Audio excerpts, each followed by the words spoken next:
St. Anton is world renowned for two things, really.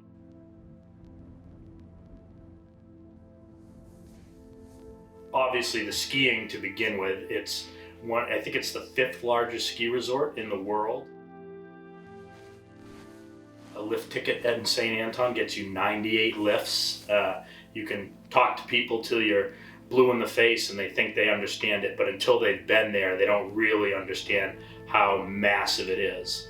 It's also the home of modern skiing. It was where it was invented, the Alberg technique.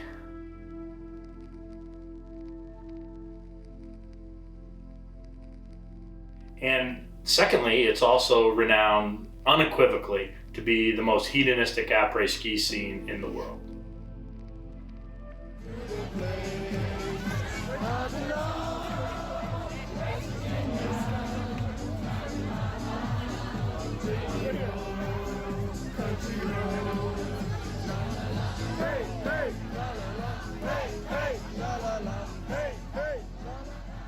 It has multiple bars up on the mountain, and I'd say probably half the people go there for the party and not the skiing these days. Yeah, it's a strange situation right now. We were never in before. My name is Andreas van der Hoek. I am from St. Anton am Arlberg, Tyrol, Austria. In the wintertime, I'm mostly out there guiding people through the Arlberg area or some other different locations. When they were asking me, let's go to other areas, of course, I'm willing to do that. Most of the time, I'm here on the Arlberg, who includes about 9 villages. And I'm going off-piste, and my knowledge is needed to going to different locations where the customers don't know it's avalanche safe or not. And so when I bring my knowledge in to go with them, have a lot of fun, and finding the best powder here on the Arlberg. St. Anton is the populous ski area in the world. In my opinion, I am a professional ski guide, and I was a lot of other places in the world, and I would say that this is the number 1 ski area in the world. St. Anton is pretty international place, so we do have about I don't know 100% the right number. I would say we do have about 1.2 million tourists from all over the planet here in our area.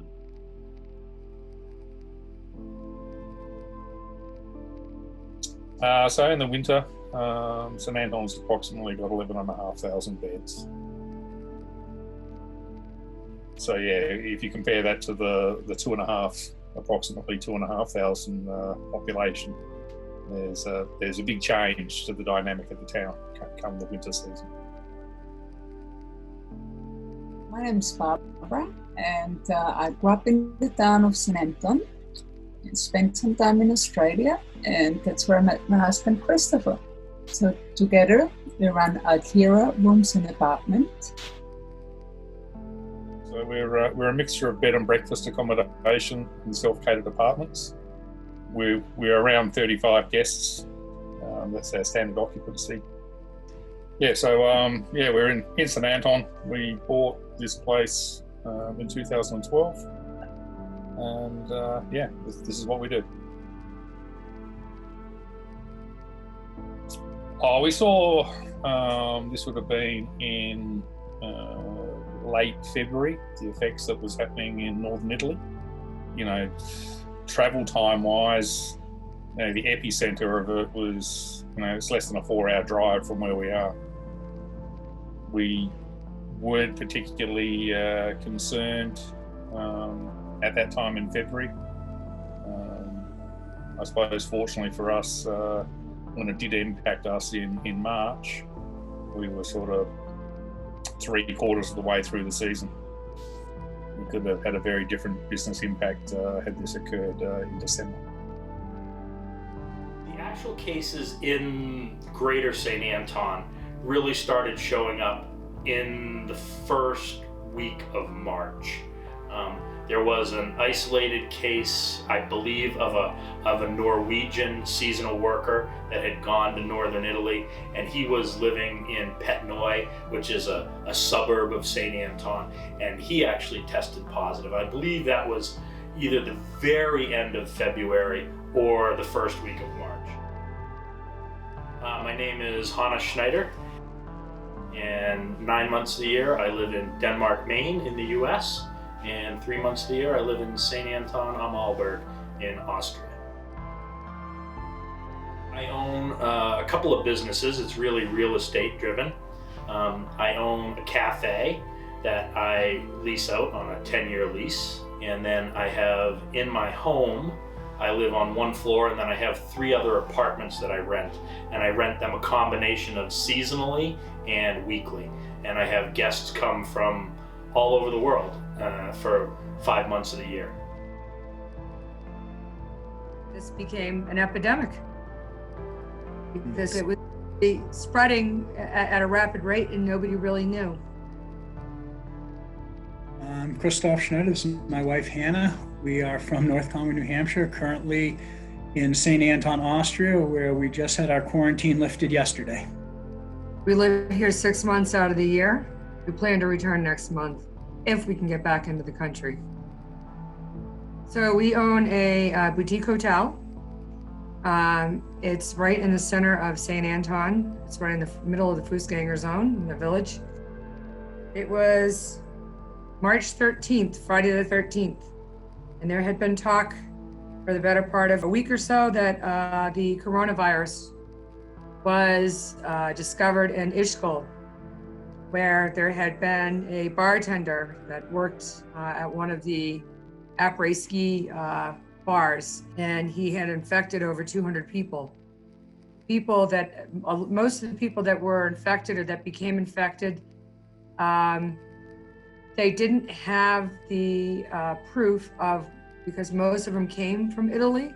They were Norwegians, whether they were students or they were Norwegians that were on holiday, and they were doing a ski tour from one part to the other. So they wound up coming into Tyrol along the way, and where they were staying in Ischgl. And as it turns out, there were a group of 13 Norwegians that were diagnosed, that were sick with the coronavirus. And then as it turns out, then the bartender had the coronavirus, and many more were infected. And it was unbeknown to everybody at the time who, what, when, where, how, and why. The whole thing was shut down pretty much on the 13th of March, when they when the Chancellor of Austria did an interview on the TV. Es werden daher das Paznauntal und St. Anton am Arlberg unter Quarantäne gestellt. Diese Gebiete werden ab sofort isoliert. From this time on at 2 o'clock in the afternoon, everything was shut down. Like the police went on different spots and were closing the whole area down. After that was kind of a panic in the village. Nobody knew exactly how they should handle the whole situation. Really, the most serious case was one of the après ski bars. The owner of that bar tested positive in the first week of March. So it started to get pretty serious at that time. The business was okay. It was not that good as last year. But after they were shutting down, the government was shutting down, the area here was just horrible. Before it was pretty good. Oh, look, bottom line, it's 20% of revenue is gone. There are government support schemes. We've submitted the paperwork this past week. So we just need to wait and see what happens. Well, for us personally, we were on pace to have the best season we had ever had. And we had the month of February was the best month we have ever had in 5 years here. And then as the outbreak got bigger and bigger, people got more and more concerned, and they were calling, they were questioning. We didn't take as bad a hit as we could have, but we did have to refund a certain amount of money, and we did lose a month of the season. We had nothing but sunshine and blue skies here, and still 10 feet of snow on the mountain. We definitely could have done some sales, so we definitely missed out on some sales. This was far and away going to be my biggest year ever. I had people from the last weekend in November, which happened to be the opening season, right through the middle of April in my apartments. I had one seasonal and I had 2 weekly.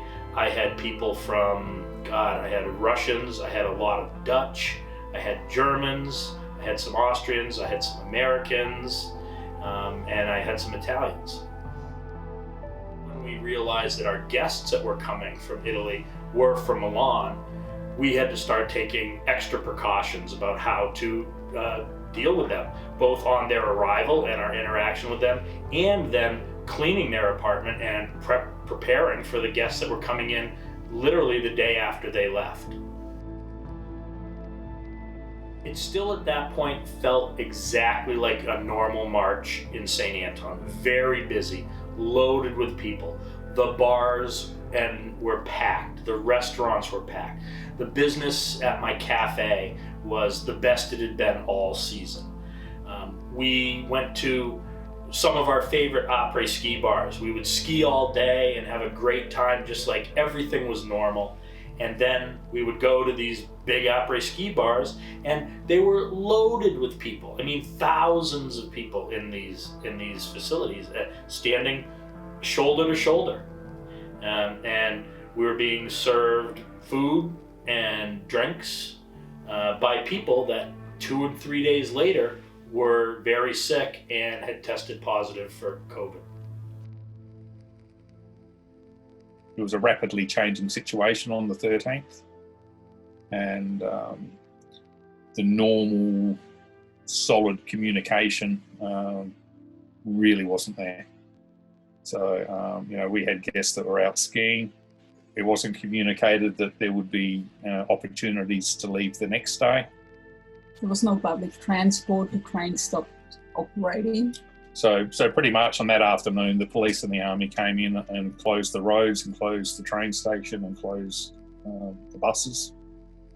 And it was only for guests that had a private motor vehicle. They were allowed to leave, and under the direction that they were to drive straight home. The town really had to make measures to take care of all these foreign workers, these seasonal workers and things like that. We were coming back from the grocery store one day, and there were all these buses down by the far end of town where the bakery is, and we couldn't figure out what was going on. A big police presence there, and as we drove by, it was all the cars had Hungarian license plates and things like that. So that was the day that was designated that the Hungarians could go home. And then the next time we rode by, and it was all Romanian license plates. And then they figured out that the Romanians could go home that day. And slowly they've worked through it. They've gotten, most of these people have been repatriated. I would say that was the 13th. On the 16th, I would say about 80% of all the customers left the show here.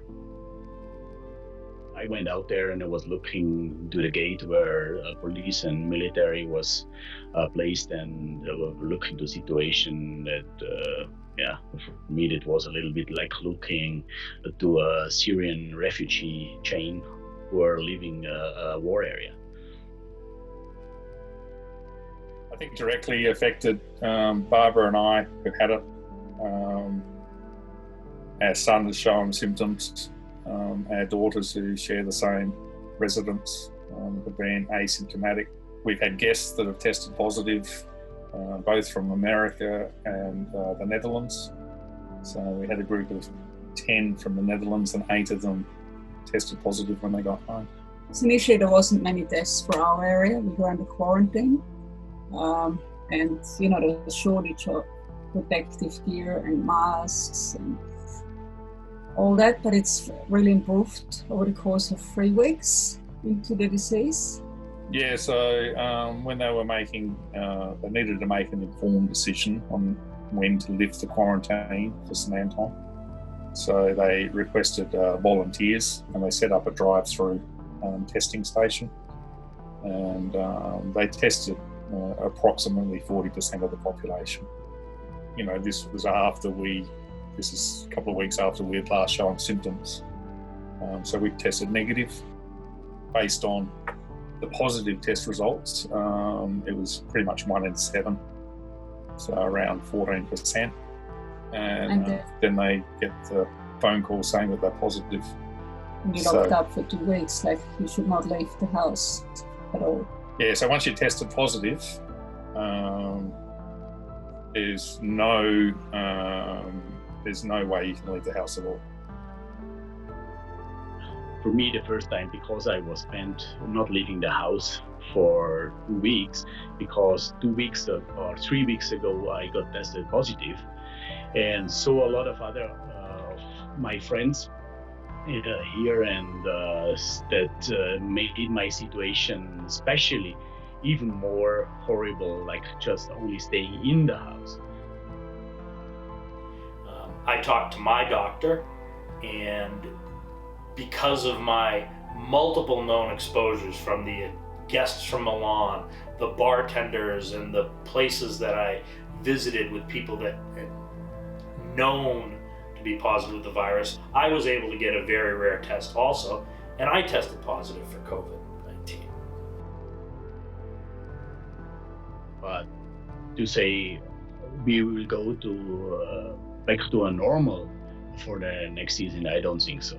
I think a lot of people, they will stay in the different countries where they're living. Maybe they're making holidays, like let's say here, the Austrians in Austria, the Germans in Germany, and yeah, we will see. Hopefully they can bring it under control. All events in Austria are cancelled up to and including August. So we've received a lot of cancellations already for people that have booked in for some of these events that have also been cancelled, because that was the reason they were going to come to St Anton. Beyond the summer, next winter, I think is going to be severely impacted. I don't think there's going to be a lot of international travel. It's interesting because we think that next winter is going to be really good for St. Anton. There's not going to be any summer tours, you know, and nobody has any money right now. You know, everybody has taken a hit. Everybody, well, not everybody, but you know, a lot of people are out of work. A lot of people didn't get paid for their whole season. There's not going to be any summer tourism in St. Anton, but we have had a lot of good inquiries already. And by the time next ski season rolls around, you know, a lot of people whose ski vacation would have been in March or April this year didn't get it. So they're going to be excited to come and go skiing next year. So I think it's going to be a good season. I think Ischgl is going to have a difficult time. They're going to bear the brunt of this for a while. What you're really going to see change, and it's a big discussion already in St. Anton, is about how the après ski is going to operate.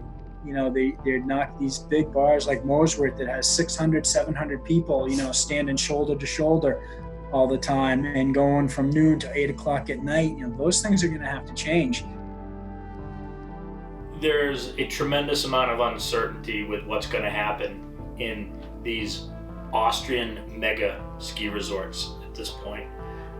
The entire economy of basically every person that lives in these towns is focused on this ski business. You know, if there was no skiing and there were no bars, they would all just be a bunch of farmers. It's really an interesting time, and it's kind of scary to be a business owner over there.